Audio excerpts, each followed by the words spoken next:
우리가 오늘은 제목을 관점을 바꿔라라고 했지만은 뭐 죄인 사상에서 이젠 벗어나자, 가치관을 바꿔. 핵심은 제가 설명드리려고 하는 거는 가치관을 바꾸자는 거예요. 가치관. 제가 몇 주 동안 죄와 죄인에 대해서 분리를 시켜놨잖아요. 죄와 죄인, 이 부분에 대해서 기존 교인들은 별 문제를 못 느꼈어요.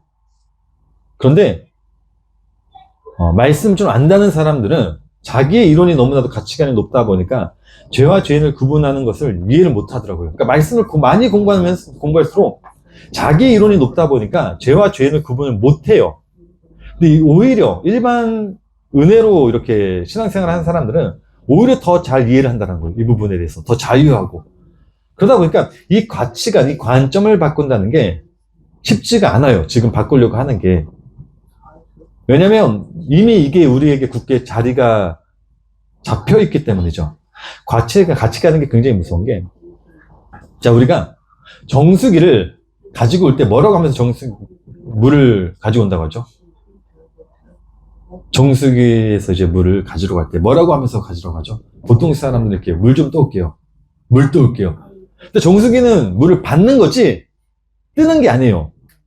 근데 우리는 물을 떠올게요라고 하는 게 우물문화 때문에 그러죠. 우리나라에 있는 우물문화, 물을 떠오잖아요. 이게 가치관이에요. 그러니까 어른들이 그 가치관으로 이야기를 하니까 아이들도 지금도 정수기로 물을 가지러 갈 때 아빠 물 좀 떠올게요.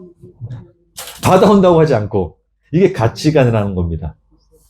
우리가 아무리 우리들이 죄인이 아니라고 이야기를 해도 이 죄사상, 죄인 사상이 이미 우리에게 깊이 인식이 되다 보니까 바꾸지 않아요. 아니 몇 주 안에 이거 우리가 바꾼다? 이 자체가 솔직히 불가능하다는 거죠. 몇십 년을 우리가 나를 죄인으로 생각해왔고 나를 단 한 번도 죄인으로 여긴 적이 없는데 내가 죄인에서 벗어났다? 나에게는 죄만 있다? 이 가치관을 떨어뜨려 놓는다는 게 굉장히 힘들다라는 거죠. 무엇보다 우리는 여전히 칼빈과 루터의 신학의 틀 안에 갇혀져 있어요. 칼빈과 루터의 신학의 핵심이 뭐냐면 법적 신분으로는 의인이지만 존재적 상태로는 아직도 우리는 죄의 흔적을 가지고 있다. 이게 칼빈과 루터의 신학 틀 아닌가요? 법적으로는 나는 의인이지만은 존재적 상태로는 아직도 죄의 흔적을 가지고 있어. 나는 죄인이야. 이 구조 속에서 자주 등장하는 예가 1차 출애굽을 경험한 이스라엘 백성들이죠. 애굽에서 나왔습니다. 세를 받았어요. 새 사람이 되었습니다. 그렇지만 그들에게 무엇이 있다라고 이야기를 하죠? 죄의 흔적. 애굽으로 돌아가려고 하는 흔적. 그래서 우리가 입고 있는 육도 결국에는 죄의 습성을 가지고 있기 때문에 우리는 죄의 습성을 끊어내야 된다. 이게 뭐라고요? 불교에서 말하는 진리라고요. 이 사상이. 그래서 기독교인들은 지금도 무엇을 하고 있냐면 우리는 새 사람이라고 이야기를 하지만 끊임없이 죄의 흔적을 끊어내려고 신앙생활을 한다고요. 근데 잘 보세요. 1차 출애굽한 이스라엘 백성들의 결과가 뭐였죠? 결말이 뭐였죠? 결국 가나안 땅에 들어가지 못했다라는 거예요. 이들은 광야에서 죽었단 말이죠. 죄의 흔적을 가지고 살았던 이스라엘 백성들은, 광야 생활했던 자들, 가나안 땅에 못 들어갔어요. 그런데 그들과 똑같이 광야 생활을 하기는 했지만 가나안 땅에 들어간 사람들이 있었죠. 그들이 누구죠? 광야에서 태어난 어린아이들. 이들도 광야 생활을 경험했지만은 여호수아와 갈렙과 엘르아살과 함께 가나안 땅에 들어가죠. 단 무엇을 안고? 그들의 죄를 안고 1차 출애굽한 그 어른들의 죄를 안고 들어갔단 말이죠. 근데 이 죄는 어떤 죄였죠? 나랑은 상관이 없는 죄. 물론 2차 출애굽한 어린아이들도 죄인이에요. 죄성을 가지고 있습니다. 근데 성경에서는 죄인이라고 죄성이라고 표현을 안 해요. 그냥 죄를 짊어진 어린아이들, 자기와 상관없는 죄. 이게 우리의 지금 모습이라고요. 우리는 죄인도 아니고 우리는 하나님의 새 사람이 되었고 단지 나와 상관없는 그 죄를 안고 엘르아살, 갈렙, 여호수아와 같이 가나안 땅으로 들어가는 것이 관점을 옮겨야 된다는 거예요, 지금. 1차 출애굽한 이스라엘 백성 그 관점에서 이제는 2차 출애굽한 그 어린아이들로 관점을 바꿔야지 된다라고 제가 설명드리고 있는 게 이거예요, 지금. 예수님은 뭐라 그랬죠? 마태복음 18장 3절 말씀 보니까 이르시되 이 진실로 너희에게 이르노니 너희가 돌이켜 어린아이들과 같이 되지 않으며 결단코 천국에 들어가지 못한다고 하죠. 예수님이 말씀하신 어린아이가 바로 이거라니까요. 이 세상에서 그렇게 착하게 살아야 돼. 어린아이처럼 순수해야 돼. 이게 아니라 이 수준의 것이 아니라 이걸 초월한 그 광야 생활했던 그 죄를 지었지만은 나랑은 상관없는 그 죄를 짊어진 그 어린아이를 말하는. 그래서 이 예수님이 말씀하신 이 어린아이와 광야 생활했을 때 광야에서 태어난 이 출애굽한 어린아이가 같은 단어로 묘사가 된 거예요, 성경에서는. 참고로 이 이야기를 제가 처음 하겠습니까? 이런 이야기를 한 사람이 2000년 기독교의 역사 안에서 저만 있었겠습니까? 그럼 전 천재죠. 제가 정말로 좋아했던 17세기 활약했던 청교도 신학자인 존 오웬이라는 사람이 있었습니다. 이 사람도 이런 신앙을 가지고 있었어요. 물론 존 오웬은 1차 출애굽한 이스라엘 백성들의 관점을 어린아이들까지는 옮기지는 못했습니다. 근데 존 오웬은요, 죄와 죄인을 분명히 나눠놨던 대표적인 청교도 신학자였었어요. 그래서 이 존 오웬은 칼빈과 루터처럼, 물론 칼빈과 루터의 영향을 받았죠. 청교도 신학이니까. 근데 존 오웬은 칼빈과 루터처럼 죄인이라는 용어를 신자 안에 남아있는 죄의 흔적으로 사용하지 않았어요. 단 한 번도. 발전이 됐단 말이죠. 칼빈의 신학을 더욱더 발전시켜놨어요. 이 존 오웬이라는 사람이. 그는 이 용어를 오직 회개하지 않은 자에게만 사용했습니다. 죄의 지배 아래에 있는 자를 가리킬 때만 사용을 했어요. 즉, 새 사람이 아닌 자들에게만 이 죄인이라는 용어를 사용을 했다고요. 그런데 우리는 아직도 그 칼빈과 루터의 신학 안에 갇혀져 있죠. 그 이후에 더 발전된 신학들을 우리는 받아들이지 못해요. 그래서 이 죄인이라는 말 역시도 그 칼빈과 루터의 틀 안에 습관적으로 우리가 하고 있는 거죠. 제가 신대학교, 신대원 이렇게 다닐 때, 대학교랑 대학원 다닐 때 반드시 교수님들이 요구한 게 있었어요. 논문 쓸 때는 반드시 칼빈과 박형룡 박사의 주석책을 기본적으로 삼아야 된다고 했어요. 칼빈과 박형룡 박사의 주석에서 벗어나면 F에다. 이게 당연한 거예요, 당연한 거. 그러니까 칼빈과 박형룡 박사의 그 신학에서 벗어나면 전부 다 F를 때려버려요. 아무리 뛰어나든 뭐라든. 학교에서 가르치는 게 그거라니까요. 그러니까 목회자들이 그러다 보니까 아직도 어떻게 하냐면 이 사상에서 못 벗어나요. 또 발전이 안 되는 거죠. 그러니까 죄와 죄인 사상을 분리를 못 시켜놓으니까 지금 이 시대에도 당산에서 가르치는 게 뭐죠? 우리는 의인이기도 하면서 죄인이기도 하면 동시에 두 개를 가르쳐 버리죠. 그러니까 우리가 하는 말이 뭐냐면 우리는 늘 죄의 흔적을 가지고 있어. 나는 죄인이라서 어쩔 수가 없어. 이런 죄인 사상 안에 가다져 버렸다니까요. 이게 죄인 의식이 각인된 삶입니다. 그러다 보니까 이 세상, 이 사상에서 이 죄와 죄인을 분리한 사상이 아니라 죄와 죄인을 하나로 보는 이 사상에서 벗어나려고도 하지 않아요. 내 가치관이 되다 보니까 안 벗어난단 말이에요. 제가 2주 전에도 말씀드렸지만은 어린 코끼리를 잡아다가 아무리 발버둥 쳐도 빠져나오지 못하게 말뚝에 딱 묶어놓으면 이 어린 코끼리는 어른이 되어서도 어떻게 된다고 했죠? 말뚝을 뽑을 힘이 있는데도 불구하고 그 말뚝에서 도망치지 않으려고 한다고요. 왜? 그 인식 속에 각인이 되었기 때문에. 이건 어린 코끼리뿐만 아니에요. 심리학에서 자주 사용하는 예 중에 하나가 뭐냐면 벼룩 이야기도 있어요. 벼룩 이야기가 뭐냐면 벼룩을 딱 잡아요. 그 병 안에 딱 가둬놔요. 그러면 이 벼룩이 이 병 속에서 막 뛸 거 아닙니까? 근데 뚜껑을 딱 닫아놓으면 이 벼룩이 뛰다가 병 뚜껑에 부딪혀요. 몇 번 이렇게 부딪히다 보면 나중에 뚜껑을 딱 열어도 벼룩은 딱 거기까지만 든대요. 더 뛸 수 있는 힘이 있는데도 불구하고 뚜껑에 자기가 계속 부딪히니까 거기까지 인식에 각인이 되면 벼룩조차도 그 병에서 나오려고조차 시도하지 않는데요. 근데 그게 바로 우리라는 겁니다.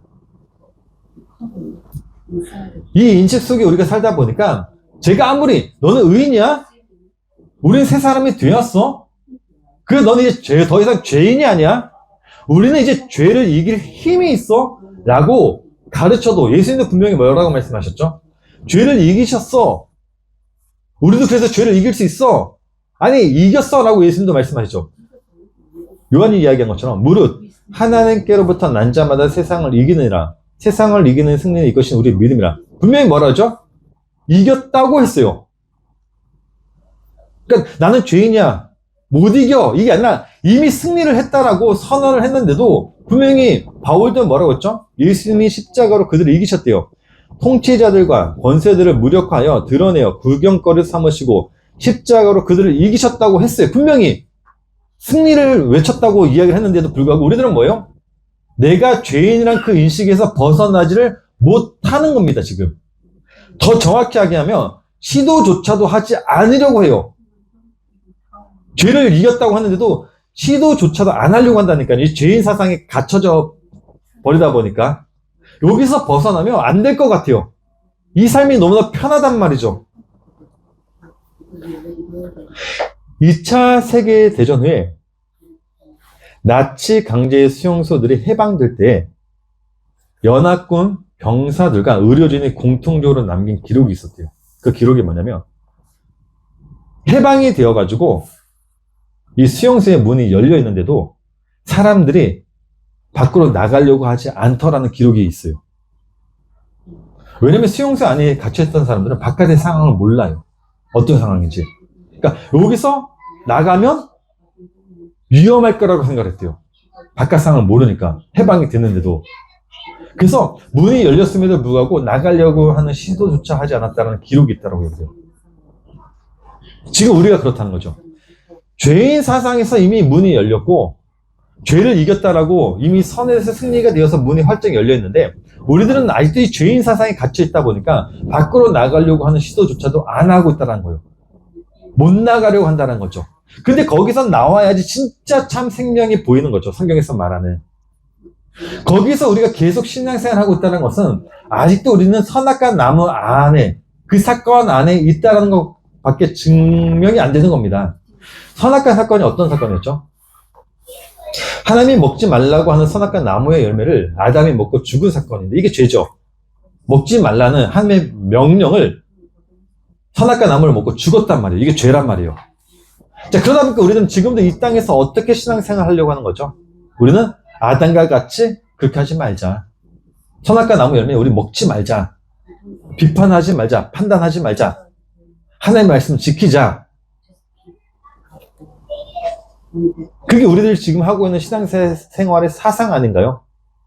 우리들이 아담의 후손들이었다고 하기 때문에. 그래서 우리는 여전히 이 땅에서 이 선악과 나무의 열매를 먹지 않으려고 발버둥을 쳐요. 끊임없이. 이게 뭐냐면 죄인 사상이라니까요. 이게 죄가 주는 능력이라니까요. 죄 속에 사는 삶이라니까요. 왜 선악과 나무밖에 못 보죠? 에덴 동산에는 선악과 나무만 있었던 게 아니라 어떤 게 있었죠? 생명나무가 있었다고요. 생명나무. 생명나무가 의미하는 게 뭐죠? 예수님이잖아요. 어떤 예수님? 생명나무 그 자체이시기도 하면서 그래서 예수님이 그러죠. 예수께서 이르시되 내가 곧 길이요 진리요 생명이니 예수님이 생명이란 말이에요. 근데 어떤 생명이란 거죠? 예수님이? 나무에 매달린 생명. 이게 십자가 사건이지 않나요? 그게 생명나무인 거예요. 그러니까 에덴 동산에 있었던 이 선악과 나무 옆에 있었던 그 나무, 이 생명나무는 다른 걸 말하는 게 아니라 예수님의 십자가 사건을 설명하고 있는 생명나무인 거죠. 근데 그 나무의 열매를 예수님이 뭐라면 우리에게 줬대요. 이 생명나무의 열매를 우리에게 줬대요. 그래서 바울이 뭐라고 이야기를 한 거죠? 내가 그리스도와 함께 십자가에 못 박혔나니 이게 생명나무라니까요. 그런즉 이제는 내가 사는 것이 아니요 오직 내 안에 그리스도께서 사시는 것이라. 이제 내가 육체 가운데 사는 것은 나를 사랑하사 나를 위하여 자기 자신을 버리신 하나님의 아들을 믿는 믿음 안에서 사는 것이다 라고 한단 말이에요. 바울이 그 열매를 먹었으니까 생명나무 열매를 먹었으니까 그 열매를 우리도 먹었단 말이에요, 지금. 그래서 요한계시록 보게 되면 이런 말씀 있죠. 귀 있는 자는 성령이 교회들에게 하시는 말씀을 들을지어다. 이기는 그에게는 내가 하나님의 낙원에 있는 생명나무의 열매를 주어 먹게 하리라고요. 다 미래로 되어 있지만은, 잘 보세요. 이기는 그에게는 내가 하나님의 낙원에 있는 생명나무의 열매를 주어 먹게 한다고 하는 미래로 되어 있지만은, 우리가 아까 말씀 봤죠? 우리는 어떤 자라고요? 이긴 자라고요. 여기 보면 이기는 그에게는 있는데, 요한일서 말씀 봤더니 뭐라 그러죠? 무릇 하나님께로부터 난 자마다 세상을 이기느니라. 세상을 이기는 승리는 이것이 우리의 믿음이라. 우리는 뭐죠, 이미? 이긴 자요. 이겼기 때문에 생명나무의 열매를 뭐 했다는 거죠, 우리는? 이미 먹었다는 거죠. 그게 바로 십자가 사건이라고요.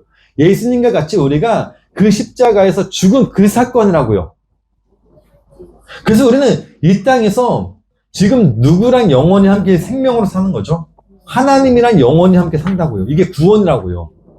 구원. 내가 지금 하나님과 함께 하는 삶. 그래서 우리는 하나님이 펼쳐놓으신 이 에덴 동산, 내 마음의 에덴 동산이잖아요. 그 안에서 이 세상에서 우리는 뭐 하냐면 생명나무의 열매를 실과를 먹은 자로 지금 살고 있는 거예요, 지금. 근데 그 안에 무엇도 있다고요? 선악과 나무의 열매를 먹은 내가 있다고요. 그걸 바라보면서 우리는 산다고요. 그래서 기독교는 완성에서 시작된다는 말이 그 말인 거예요. 완성으로 가야 되는 게 아니라 이미와 아직 사이에서 완성됐네?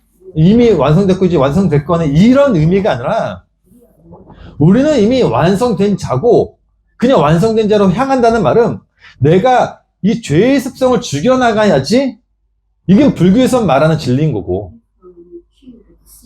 우리는 이 땅에서 나는 완성되었으니까 죽은 나를 바라보고 내 안에 놔둔 그 죄를 끊임없이 싸우면서 사는 거예요. 그냥 하나님과 영원히 함께.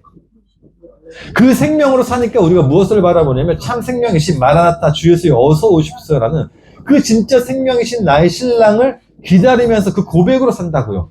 근데 이걸 이해를 못하니까 우리는 여전히 어떻게 하죠? 그 생명나무를 그냥 내가 선악과 나무를 먹고 죽은 그 아담으로 바라보고 단지 그 생명나무를 또 바라보면서 사는 거예요. 그러니까 열매를 먹지 못하고 생명나무에 맺혀진 열매는 먹지 못하고 그냥 십자가에 돌아가신 그 예수님만 바라보면서 사는 거예요. 열매를 못 먹으니까 끊임없이 이 땅에서 우리는 그 선악과 나무의 열매를 먹고 죽은 나만 바라보는 거예요. 그 안에서만. 끊임없이 이 땅에서 그 구원을 향해서만 바라보는 그 신앙생활로만 산다고요.